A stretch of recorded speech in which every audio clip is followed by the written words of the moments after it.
अथ श्रीयोगवासिष्ठे उत्पत्तिप्रकरणे चतुरशीतितमः सर्गः। श्रीवसिष्ठोवाच एतत्ते कथितं सर्वं मयाख्यानमनिन्दितं कर्कट्या हिमराक्षस्या यथा वदनु पूर्वशः। श्रीराम उवाच हिमवद्गौहरे प्रोत्था सा कथं कृष्णराक्षसी बभूव कर्कटी नाम्ना यथा वद मे प्रभो। श्रीवसिष्ठोवाच कुलानि सन्त्यनेकानि राक्षसानां स्वभावतः तानि शुक्लानि कृष्णानि हरितान्युज्ज्वलानि च।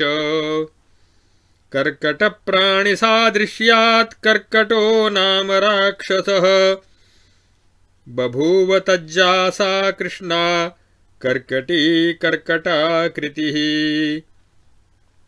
कर्कटी प्रश्नसंस्मृत्या मयैषा कथिता तव अध्यात्मोक्तिप्रसंगेन विश्वरूपनिरूपणे। सम्पन्नमेव मे कस्मादसम्पन्नमिव स्फुटम् इदं जगदनाद्यन्तात् पदात् परमकारणात्। प्लाविन्यो बीचयो वारिण्यन्यानन्याः स्थिता यथा वर्तमाना अपि परे सृष्टयः संस्थितास्तथा।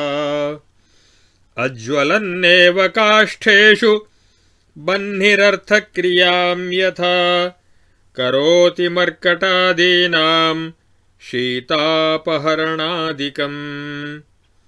समं सौम्यत्वमजः देवनित्योदयस्थिति तथा ब्रह्म करोतीदं नानाकर्तेव सज्जगत्। अप्यनागत एवायमेवं सर्ग उपागतः भोषालभञ्जिका संविद्दारुण्येव मुधोदिता। बीजे यथानन्यदपि फलाद्यन्यादिवोदितं चितौ तथानन्यदपि चेत्यमन्यादिवोदितम्। अच्छेदादेकसत्ताया न भेदः फलबीजयोः चिच्चेत्ययोश्च वार्यूर्म्योरिव वस्तुनि कश्चन। अविचारात् कुतो भेदो नैतयोरुपपद्यते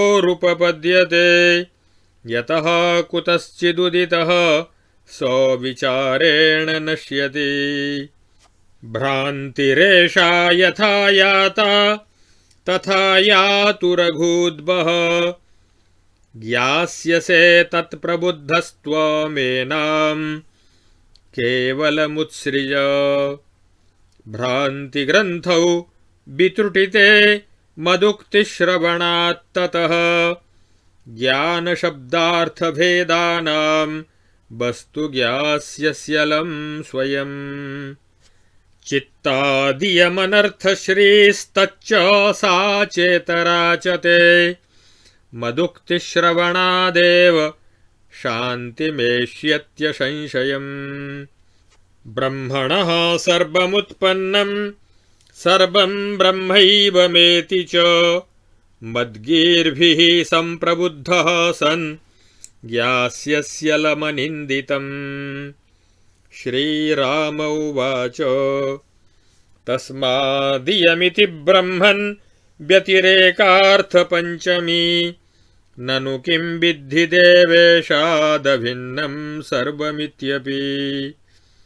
श्रीवसिष्ठोवाच उपदेशाय शास्त्रेषु जातः शब्दोऽथवार्थजः प्रतियोगिव्यवच्छेद संख्यालक्षणपक्षवान्।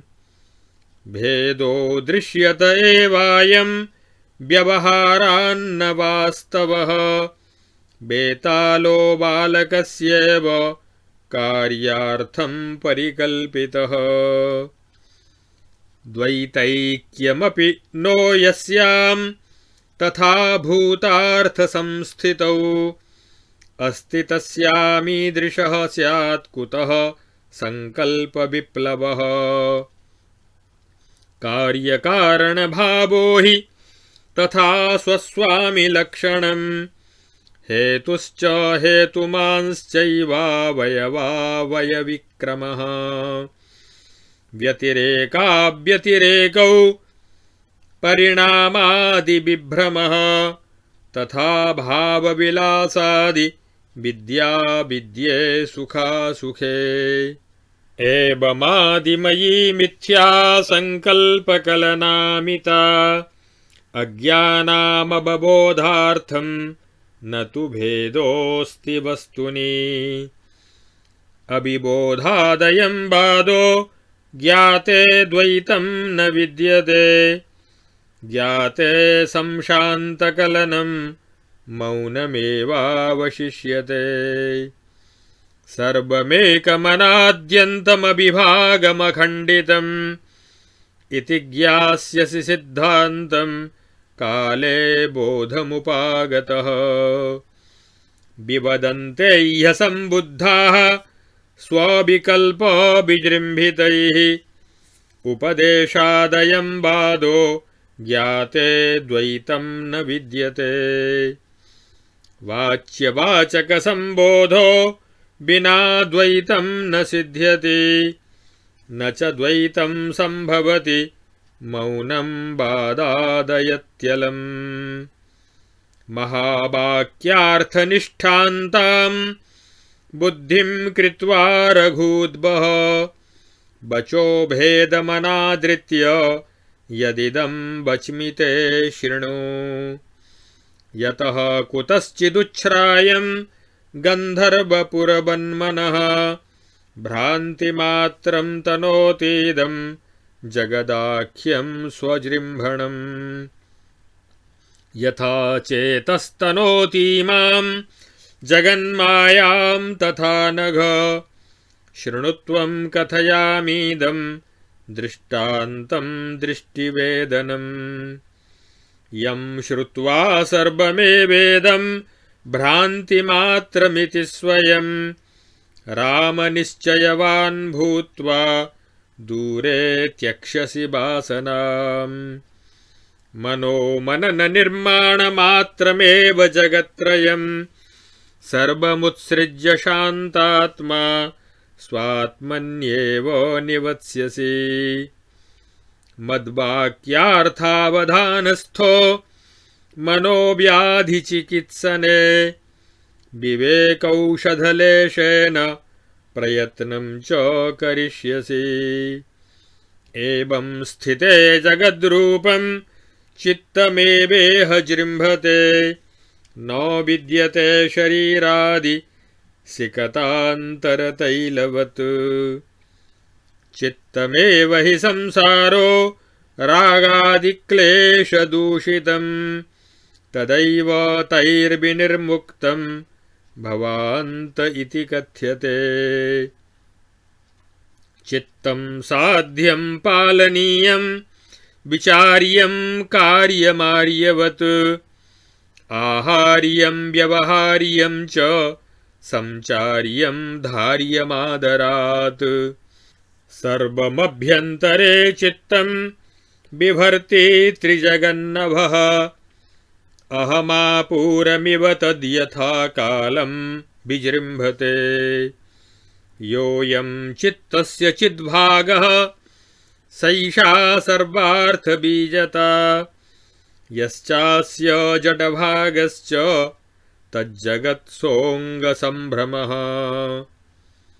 अविद्यमानमेवेदमादिसर्गे धरादिकम् निराकृतिरजः स्वप्नं पश्यतीव न पश्यति सर्गादिदीर्घसंवित्या शैलादिजडसंविदा सूक्ष्मं सूक्ष्मविदा चेति देहं शून्यं न वास्तवम् सर्वगेनात्मना व्याप्तं स्वचेत्यात्मवपुर्मनः आततं सौम्य विमलं बारीव रवितेजसा चित्तबालो जगद्यक्षं मिथ्या पश्यत्यबोधतः बोधितोऽसौ परं रूपं स्वं पश्यति निरामयम् यथात्मा दृश्यतामेति द्वित्वैक्या भ्रमदायिनीं शृणु तत्ते प्रवक्ष्यामि वक्ष्यमाणकथागमैः यत्कथ्यते हि हृदयं गमयोपमाना युक्त्या गिरा मधुरयुक्तपदार्थया च श्रोतुस्तदङ्गहृदयं परितो विसारी व्याप्नोति तैलमिव वारिणि वार्यशङ्काम् त्यक्तोपमानममनोज्ञपदं दुरापं क्षुब्धं धराभिधुरितं विनिगीर्णवर्णम् श्रोतुर्नयाति हृदयं प्रविनाशमेति वाक्यं किलाज्यमिव भस्मनिहूयमानम् आख्यानकानि भुवि यानि कथाश्च याया यद्यत् प्रमेयमुचितं परिपेलवम्ब दृष्टान्तदृष्टिकथनेन तदेति साधो प्राकाश्यमाशु भुवनं सितरश्मिनेव। इत्यार्षे श्रीवासिष्ठमहारामायणे वाल्मीकीये उत्पत्तिप्रकरणे सूच्युपाख्याने मनोङ्कुरोत्पत्तिकथनं नाम 84तमः सर्गः।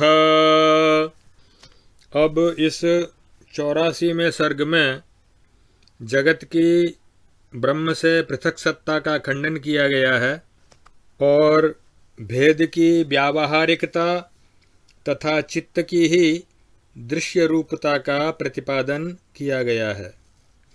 श्री वशिष्ठ जी कहते हैं, रघुनंदन, परम कारणभूत आदि अंत और मध्य से रहित एक परम पद से यद्यपि यह जगत उत्पन्न नहीं हुआ है तथापि उत्पन्न हुआ सा प्रतीत होता है।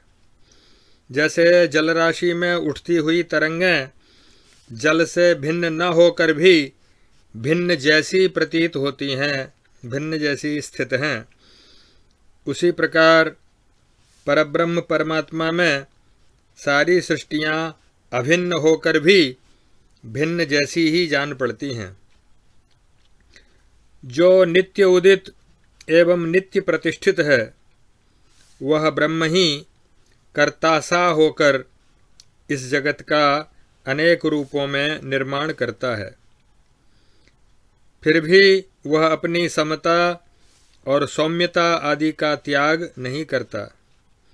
जैसे बीज में वृक्ष एवं फल आदि अभिन्न रूप से स्थित हैं तथापि वे उससे इस तरह प्रकट होते हैं मानो भिन्न हों, उसी तरह चेतन परमात्मा में यह चैत्य स्थूल जगत अनन्य भाव से स्थित होने पर भी अन्य सा प्रकट हुआ सा प्रतीत होता है। जैसे बीज से लेकर फल पर्यंत जो एक ही द्रव्य सत्ता है उसका विच्छेद न होने के कारण फल और बीज में कोई भेद नहीं है। जैसे जल और तरंग में कोई भेद नहीं है, उसी प्रकार चित्त और चैत्य, ब्रह्म और जगत, इन दोनों में कोई भेद नहीं है। अविचार विवेक शून्यता के कारण जो इनमें भेद की कल्पना की जाती है उसकी सिद्धि नहीं हो सकती, क्योंकि जिस किसी कारण से भ्रांतिवश उत्पन्न हुआ भेद विचार से नष्ट हो जाता है। सारा जगत ब्रह्म से ही उत्पन्न हुआ है और सबका सब ब्रह्म में ही लीन हो जाता है। श्री राम जी ने पूछा, ब्रह्मन् तस्माद् वा एतस्माद् आत्मना आकाशः सम्भूतः। निश्चय ही सर्वत्र प्रसिद्ध इस परमात्मा से पहले पहल आकाश तत्व उत्पन्न हुआ इत्यादि श्रुतियों में जो तस्मात् पद है, तस्मात् पद पंचमी विभक्ति में है, तो वह भेद का प्रतिपादन करने वाली है। तस्मात् माने उससे, अर्थात जो वस्तु जिससे उत्पन्न होती है वह उससे भिन्न है, इस बात को सूचित करती है। ऐसी दशा में आप ये कैसे समझते हैं कि देवेश्वर परमात्मा से उत्पन्न हुआ यह सारा जगत उससे अभिन्न नहीं है? इसके उत्तर में वशिष्ठ जी ने कहा, हे श्री राम, उपदेश के लिए जो शास्त्रीय शब्द हैं अथवा लोक सिद्ध अर्थजनित व्यावहारिक भेद का उपपादक जो लौकिक शब्द है, वह प्रतियोगी, व्यवच्छेद, अभाव, संख्या, लक्षण और पक्ष से युक्त होता है। जो भेद दिखाई देता है यह व्यावहारिक दृष्टि से दिखाई देता है, वास्तविक नहीं है। अज्ञानियों को समझाने के लिए ही कार्य कारण भाव, सेवक स्वामी भाव, हेतु हेतुमत भाव, अवयवावयवी भाव, भेदाभेद अथवा अन्वय व्यतिरेक, परिणाम आदि का विभ्रम, भावों के विचित्र विलास, विद्या अविद्या और सुख दुख इत्यादि रूप से मिथ्या संकल्पों की संकलना की गई है। वास्तव में जो सत्य वस्तु है उसमें कोई भेद नहीं है।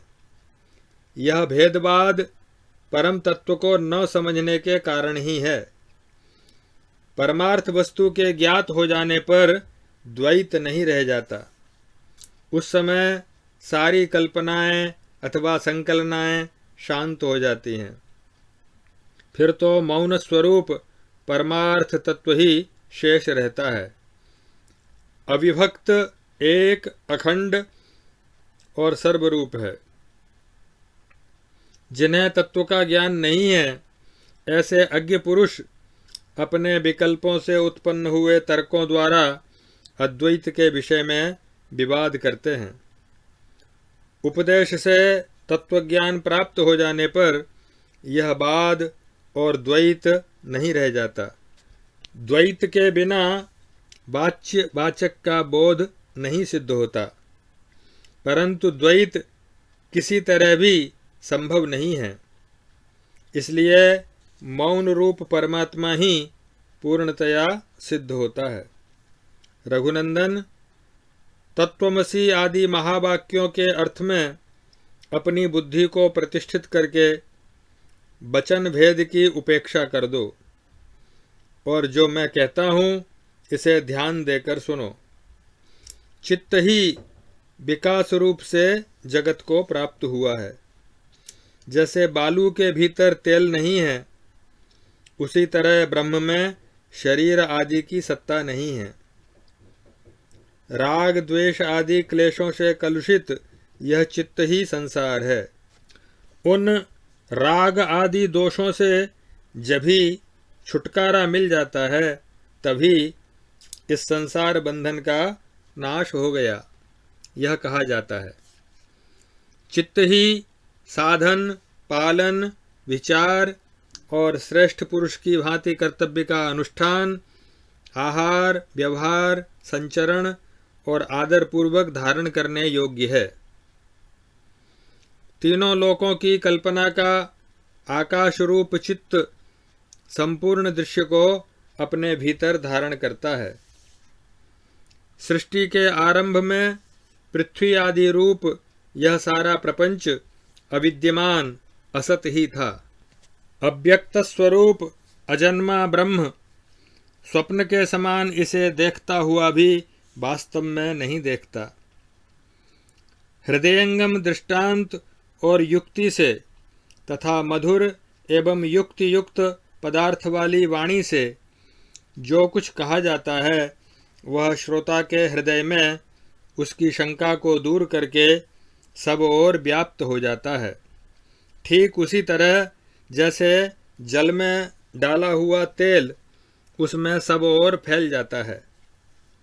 जिसमें दृष्टांत और मनोहर पद नहीं होते, जो दुर्बोध होता है, जिससे क्षोभ प्रकट होता है तथा जिसका प्रत्येक अक्षर अपने स्थान से च्युत होता है और जिसके कई वर्ण मुख में ही रह जाते हैं, स्पष्टतः उच्चारित नहीं होते, ऐसा उपदेश वाक्य श्रोता के हृदय तक नहीं पहुँच पाता।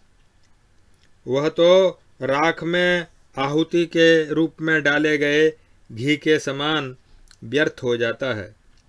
हे साधो, इस भूतल पर जो महाभारत आदि बड़े बड़े आख्यान तथा छोटी छोटी कथाएं हैं, जो प्रमाणों द्वारा जानने योग्य प्रमेय ग्रंथ हैं, जो औचित्य से युक्त तथा शब्द और अर्थ दोनों ही दृष्टियों से मधुर एवं कोमल हैं, वे सभी लोक प्रसिद्ध दृष्टांतों तथा प्रमाण युक्त दर्शनों के प्रतिपादन पूर्वक वर्णित होने पर उसी प्रकार श्रोता के हृदय में शीघ्र प्रकाशित हो जाते हैं, जैसे श्वेत किरण वाले चंद्रमा के प्रकाश से सारा विश्व प्रकाशित हो उठता है।